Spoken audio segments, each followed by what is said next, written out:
Fangirl by Rowell, published in 2013, is not a traditional knockoff. In fact, I don't even think the author, Rainbow, meant for the main characters to mirror Marianne and Eleanor from Sense and Sensibility as much as they do.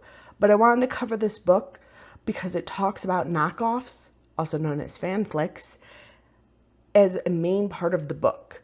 The main character, Cather, is in fact writing a fanfic during the book, and her twin sister, Wren, well, she's Marianne.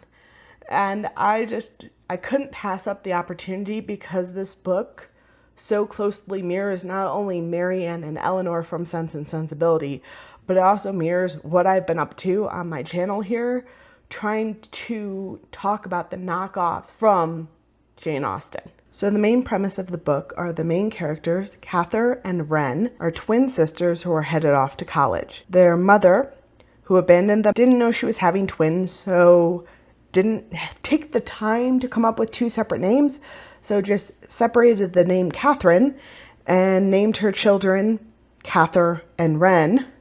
And the fact that she named a child Cather just seems mean to me. The whole entire book is told from Cather's point of view, just as Sense and Sensibility is told from Eleanor's point of view. There is a Willoughby, there's an Edward Ferrars. Cather and Wren's father seems to be a mixture of Mrs. Dashwood and actually Colonel Brandon, which was an interesting character combination. But again, I don't think the book was ever meant to be a Sense and Sensibility rewrite. It just kind of works out that way. But the best parts of Mrs. Jennings actually come out as Cather's roommate, Regan, which is just awesome. I love Regan. Just like Sense and Sensibility, Cather is the quieter of the two sisters. Wren is the more outgoing. They get to college. Cather had wished they had been roommates.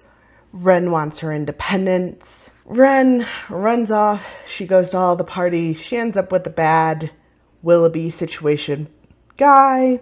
It doesn't work out. She ends up kind of running home to her father, whereas Cather ends up okay.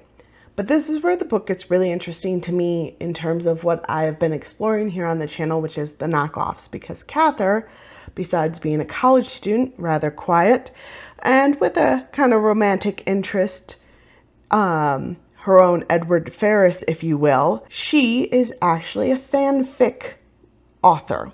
And she writes fanfics on what is called the Simon Snow novels in the book, which is Harry Potter in our world. And she spends a lot of time exploring the whole notion of, if you're writing fanfic, are you a real author? And she gets into it with her literary professors, who, when she turns in writing that is in the fanfic style, her professors come back to her and say, that's plagiarism. Well, that's a really interesting concept, because I've been reviewing books that are knockoff of Jane Austen, where, yeah, you're writing in Jane Austen's world and you're continuing her characters, but a lot of these books are whole new imaginations. They're amazingness.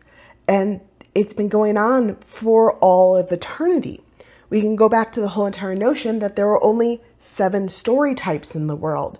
So does that mean every author is only ever a fanfic of something else? And so this book explores this notion of, when do your ideas start and begin, and when are your ideas someone else's ideas, and when does that start and begin? Which is really, really interesting, because I'm reviewing this book as a Sense and Sensibility knockoff, and yet I will fully acknowledge that I don't think that the author ever intended it to be a Sense and Sensibility knockoff. In many regards, this book is also a Harry Potter knockoff. But that was also never the intent of the author. Now we're going to go even weirder. In 2020, the author, in conjunction with Sam Maggs and Gabi Name, not sure how to say that, they knocked off their own book. You can actually read a manga in 4 parts, volume 1, 2, 3, and 4, read Fangirl, the manga. So not only in many regards is this book possibly a knockoff of, or a fanfic of, Harry Potter and Sense and Sensibility, but then 7 years later they turned around and in conjunction with an illustrator and an adapter, then went ahead and fan-flicked, Knockoff, reimagined their own book in a manga series, which by the way is awesome. And if you saw my Northanger Abbey adaptation into a manga, this one's better. And that's amazing. And again, we're back to whose idea was this? Who and in what part do we start giving credit?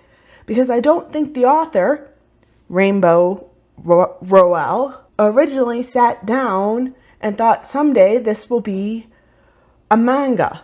I don't think a lot of authors think someday this will become an illustrated book. I don't think Jane Austen thought, at some point C.E. Brock will sit down and that will be the next iteration of my books, because C.E. Brock is the second iteration of all of the Jane Austens. Those are where you get the original illustrated Jane Austens from.